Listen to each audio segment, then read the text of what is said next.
हाँ, तो एक लोगों का फोन आ गया था भाई, डिस्टर्ब हो गए। आगे हम वीर रस और रौद्र रस का हमने अंतर बता दिया है।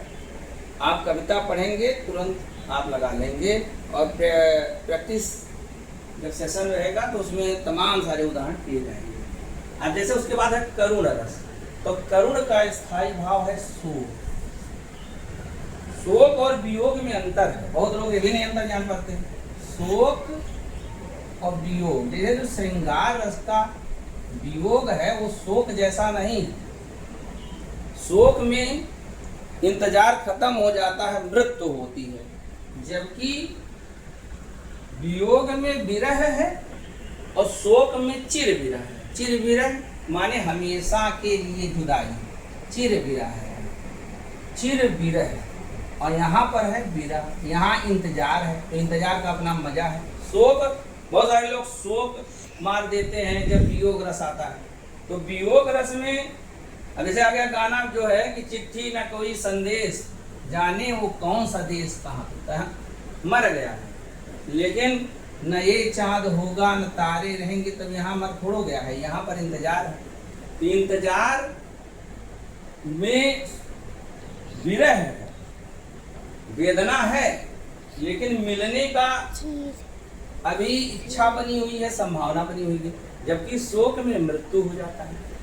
तो मृत्यु सब, अब देखिए यहाँ पहला उदाहरण, शोक विकल सब रोवहि रानी। तो सबसे पहले शोक आ ही गया, तो ये भी कोई गलत कर दे तो बेवकूफी है।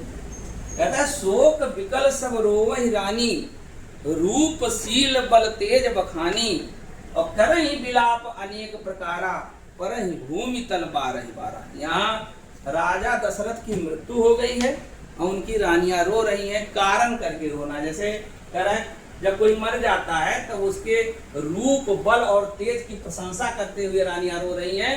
यहाँ पर दशरथ की मृत्यु का प्रसंग है, इस नाते शोक हुआ। और दूसरा जो बहुत महत्वपूर्ण है, बार बार परीक्षा में आता है, दशरथ मर रहे हैं तो कहते हैं राम राम कहि राम कहि राम राम कहि राम, और तन परिहर रघुवर विरह, राव गए सुरधाम।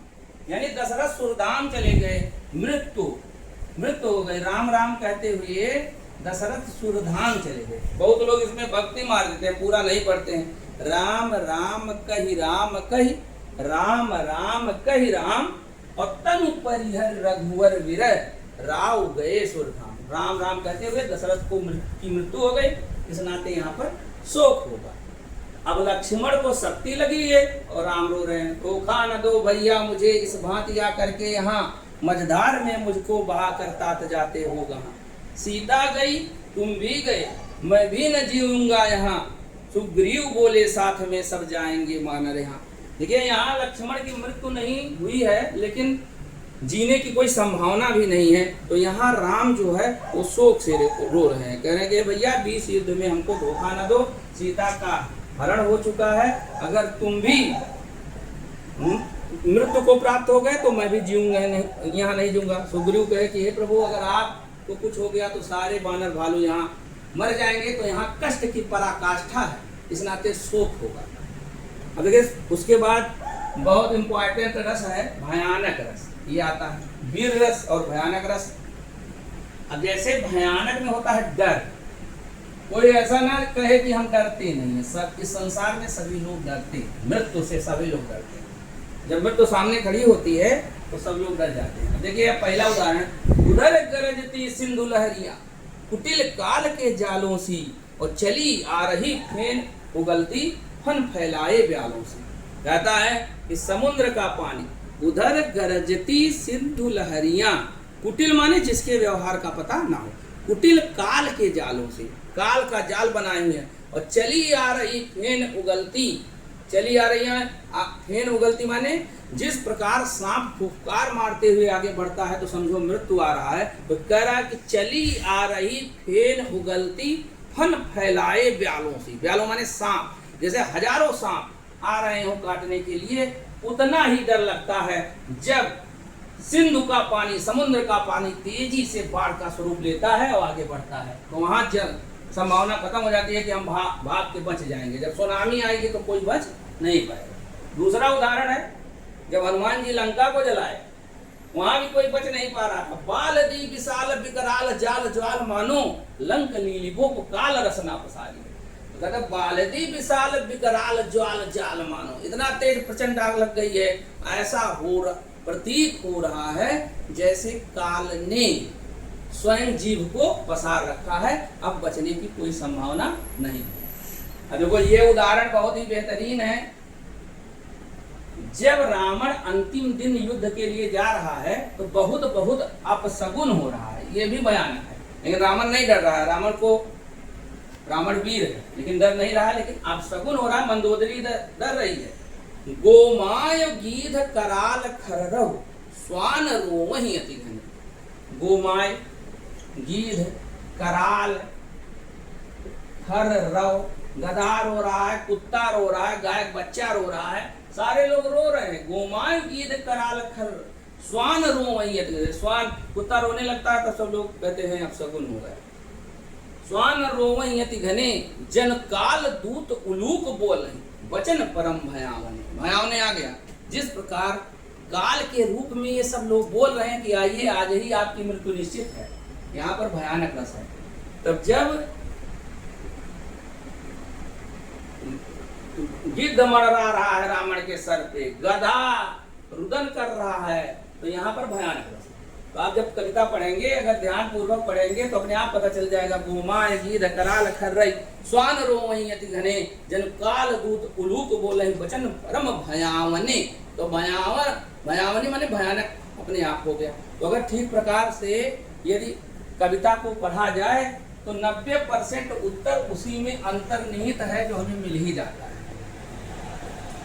अब विभत्स रस, ये रस क्या है? ये बहुत खतरनाक रस है। इसको पढ़ने से मन जो है अशांत हो जाएगा। जैसे विभस, घृणा, जुगुप्सा, एक अस्थायी भाव है। जुगुप्सा, जुगुप्सा यानी घृणा। घृणा पर नियंत्रण पाना आसान नहीं। कहता है देखो विभस रस। रिपुआतन की कुंडली कर जोगनी चबाए और पीपही की पागी मनो जुगत जलेबी खाए। पीपही की पाग कह रहा है रिपु आतन की कुंडली। रिपु माने दुश्मन। रिप के आंत को की कुंडली पीप में डुबाया है। पीप खुद बदबूदार है। तो कह रहा है कि जैसे आंत है जलेबी चाशनी में डुबाया जा रहा है, वैसे रिप के आंत को यानी दुश्मन के आंत को निकालकर पीप में डुबो करके खा रहा है। रिपुआतन की कुंडली कर जोगनी चबात और पीपही की पागी मनो जुगत जलेबी खा रहे हैं। जुगाड़ से जलेबी खा रहा है। जैसे उसमें बहुत ही घृणा आ जाएगी जब इसकी और विस्तृत व्याख्या कर दूं मैं कि रिपुआतन की कुंडली कर जोगनी चबात, कुरकुरी जलेबी है और उसके बाद खा रहे हैं शत्रु के। पीप की पागी है। अब अगला उदाहरण देखें। आंखें निकाल उड़ जाते अवाकर ऊपर आ जाते सौ खींच खींच के कौवे चुभला चुभला कर खाते। सौ को चुभला चुभला कर खा रहे हैं। यहाँ पर भी विभत्स रस हो। अब अद्भुत रस देखिए। अद्भुत का मतलब है विस्मय। विस्मय जो सामान्य ना हो और जिसे देखकर आश्चर्य हो जाए, वहां विस्मय है। जैसे भगवान श्री कृष्ण का उदाहरण बहुत बार आता है कि देख यशोदा हरि के मुख में सकल विश्व की माया। जब भगवान श्री कृष्ण ने मिट्टी खा लिया तो यशोदा ने कहा मुंह बाओ, मुंह बाओ, मुंह को खोलो। उन्होंने खोला तो उसमें पूरा विश्व ही दिखाई दिया। तो यहाँ विस्मय हो गई, मूर्छित हो गई। देख यशोदा हरि के मुख में सकल विश्व की माया, क्षण भर को वो हुई अचेतन, हिल न सकी कोमल काया। बेहोश हो गई। ऐसे दूसरा उदाहरण भी एक इसी से संबंधित है। अखिल भुवन चर अचर सब हरि मुख में लखिमात और चकित भई गदगद वचन विकसित दृढ़ कुलकार। चकित हो गई। तो अखिल भुवन पूरा विश्व ही उनके मुंह में है। ये देख करके यशोदा चकित हो गई है और मूर्छित जैसी हो गई है। अद्भुत है। तो अद्भुत का बहुत सारा उदाहरण है। जब राणा प्रताप का युद्ध होता है तब वहां भी अद्भुत है कि घोड़ा जो है वो कैसा रणवीर चौकड़ी भर भर कर चेतक बन गया निराला था। राणा प्रताप के घोड़े से पड़ गया हवा का पानी। वीर रस भी है, लेकिन घोड़े का युद्ध जैसा है। जैसे देखिए यहाँ, दौड़ाता अपना घोड़ा अरि, जो आगे बढ़ जाता था। अगर कोई शत्रु है, अपना घोड़ा आगे बढ़ा लेता, उछल मौत से पहले उसके सिर पर वो चढ़ जाता था। लड़ते लड़ते लख देता था, टाप कूद कर गैरों पर हो जाता था खड़ा कभी अपने चंचल दो पैरों पर। यानी घोड़ा से यही अपेक्षा नहीं की जाती तो दो पैरों से खड़ा हो जाएगा। राणा प्रताप का घोड़ा युद्ध कौशल में इतना निपुण है कि देख करके लोग आश्चर्यचकित हो जा रहे हैं कि राणा प्रताप तो वीर हैं ही, उनका घोड़ा भी अद्भुत प्रकार का युद्ध करता है। तो इस प्रकार